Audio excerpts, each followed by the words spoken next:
2023 is shaping up to be a great year for movies. Not just blockbusters, but even indie films seem to be taking center stage. Starting with one that has many people hyped up, Cocaine Bear. Did cocaine. You would assume that this film is some sort of joke based on its title, but in reality, it's a genuine story of a grizzly bear who ingested some cocaine. It's a true story, but the real-life version didn't have the graphic fatalities the movie depicts. You can understand how the idea of a bear accidentally finding cocaine would make for an exciting Hollywood movie, and based on the movie's trailer, it appears to be an amazing watch. Though this isn't the only movie with violence coming out in 2023. Another murder mystery will have the audience sitting on the edge of their seats. Killers of the Flower Moon. This is the next American Western crime drama directed by Martin Scorsese. The movie, starring Leonardo DiCaprio, Robert De Niro, and Brendan Fraser, is unquestionably one of the most anticipated films to be released in 2023. It's based on David Grann's best-selling book of the same time and revolves around the actual events of the Reign of Terror. It's set in 1920s Oklahoma and depicts the Osage Nation's oil-rich members being murdered serially, which led to a significant FBI investigation involving J. Edgar Hoover.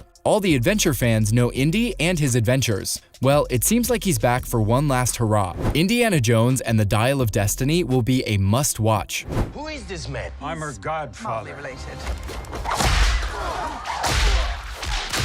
I anticipate that this will be veteran actor Harrison Ford's final time rescuing the world as the world-famous archaeologist. The trailer already has longtime fans awe-inspired. It shows Jones navigating a very dangerous situation while attempting to outrun the villains, who will be played by Mads Mikkelsen and Antonio Banderas. They are undoubtedly after an artifact or piece of information Jones holds. The film is set in the 1960s, at the height of the coveted space race between the US and the Soviet Union. The next movie may have the most star-studded cast you've ever seen. Yep, I'm talking about Oppenheimer. They won't fear it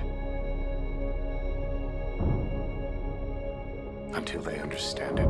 A Christopher Nolan masterpiece in the making, this film is based on Kai Bird and the late Martin J. Sherwin's 2005 Pulitzer Prize-winning book, American Prometheus. It promises to be a remarkable look at Cillian Murphy leading the cast as J. Robert Oppenheimer. He's a theoretical physicist who was criticized for his involvement in the Manhattan Project. This was the World War II research that ultimately resulted in the creation of the first nuclear weapons. Oppenheimer was credited as one of the founding fathers of the atomic bomb and, subsequently, the bombing of Hiroshima and Nagasaki. When you thought you'd seen it all, Hollywood will soon bring back a classic that no one ever expected to return. I'm talking about Barbie.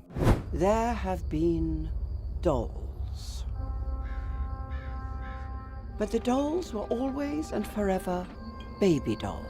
So far, a first look of Margot Robbie and Ryan Gosling as Barbie and Ken has been released, and it's safe to say that we're eager for more. Barbie is grappling with the demands of being the perfect doll. She eventually finds herself being banished from Barbieland for not fulfilling the requirements of what it takes to be a Barbie doll. Let's hope this movie lives up to its hype. Greta Gerwig has the Herculean challenge of bringing the world of Barbie to life. In the film, she embarks on her quest to attain her ultimate happiness while traveling to the human world. Superhero movie fans have tons to look forward to as the MCU kicks off its 5th phase. And the movie that will start it all will be Ant-Man and the Wasp: Quantumania. So, what's it gonna be? Ant-Man. The teeny-tiny, itsy-bitsy, insect-controlling adventures that everyone loves are back. As Scott Lang and Hope Van Dyke, aka Ant-Man and the Wasp, Paul Rudd and Evangeline Lilly return. In this sequel, they're imprisoned in the quantum realm, a hidden realm beneath ours. Let's just say that some insane interdimensional crap is going to happen, since it appears like the original Wasp had some unresolved issues there back in the day. MCU fans will also get their first decent glimpse at Jonathan Majors' major supervillain Kang the Conqueror. Plus, Katherine Newton will also be joining in on the fun this time. Bill Murray is also set to make a brief surprise appearance, and Michael Douglas will reprise his iconic role. Michael B. Jordan is once again coming to the big screen too, with the release of Creed 3 in 2023. Adonis Creed. You don't remember me, huh? Adonis Creed, the son of Apollo and the hero of the Rocky film series, is once again played by Michael B. Jordan. Jordan will make his directional debut with this 3rd installment. Adonis has finally found a position of personal, professional, and spiritual satisfaction after escaping the shadows of both his father and his trainer, Rocky Balboa. Then, an old buddy from his past arrives and wants to prove to his former childhood friend that he's capable of becoming a great boxer. What begins as a reconnection quickly develops into a conflict that can only only be resolved in the ring. Start the workout videos. In regards to punching, this next movie should have tons of it. Shazam! Fury of the Gods. I don't deserve these powers, if I'm being honest. Like, what am I even contributing? Ow! This movie is coming hot on the heels of Black Adam and is ready to make audiences of superhero movies giggle once more. Though it's clear that Warner Bros. Is attempting to buy some time with the movie as they try to create a new DCU with James Gunn and Peter Safran. Zachary Levi's grown-up boy in the cape is now battling with his equally superpowered Shazam family. He'll have to battle some ancient Greek gods who believe their abilities have been taken by humans and would want them back. A dragon is also present, and probably loads of jokes. Just like Shazam, this next movie seems like it's going to be extremely funny. Champions. Remember Marcus Markovich? You gotta make that!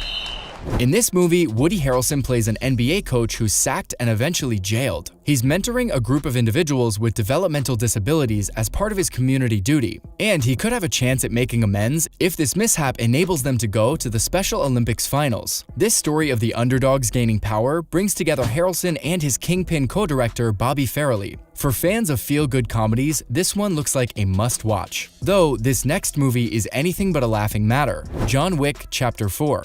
Saying goodbyes? Saying hello.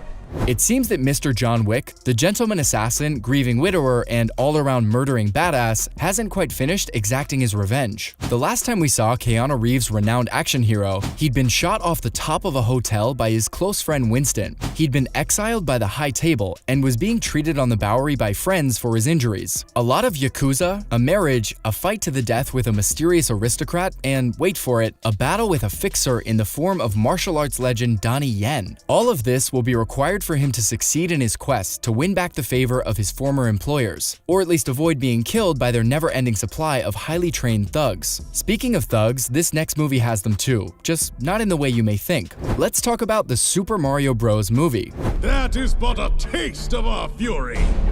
Do you yield?